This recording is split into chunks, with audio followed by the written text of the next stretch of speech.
అందరికీ ప్రజల సమస్యలతో బాధపడుతున్నారా? దానివల్ల రిజల్ట్ రావట్లేదా? అయితే ఈ ప్రార్థనలో ఏకీభవించండి. దేవుడు తప్పకుండా మీ యొక్క సమస్య నుంచి విడిపిస్తాడు, మీకు సుఖనిద్రను దయచేస్తాడు. ప్రియమైన మా పరలోక తండ్రి, యేసుక్రీస్తు ప్రభు పరిశుద్ధ నామమును బట్టి మీ సన్నిధికి వస్తున్నాం తండ్రి. ఈ రాత్రి సమయంలో ప్రత్యేకంగా స్తుతిస్తున్నా, ఘనపరుస్తున్నాను, కీర్తిస్తున్నాను నాయన.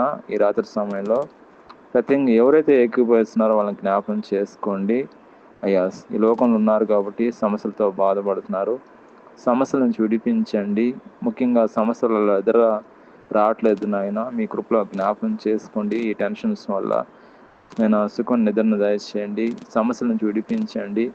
మీ యొక్క వాక్యం సెలవిస్తున్నది ఫిలిప్పీయులకు రాసిన పత్రిక 4:19, కాగా దేవుడు తన ఐశ్వర్యం చెప్పున క్రీస్తు యేసు మహిమలో ప్రతి అవసరం తీరుస్తాను దేవా. వాళ్ళ సమస్యల నుంచి విడిపించండి. ఈ రాత్రంతా కూడా వాళ్ళకు సుఖమైన నిద్రను దయచేయండి. ఉదయకాలం లేచి ఉంచే కృపను దయచేయమని ప్రభువైన యేసుక్రీస్తు పరిశుద్ధ నామమున బట్టి ప్రార్థన చేస్తున్నాం తండ్రి. ఆమేన్.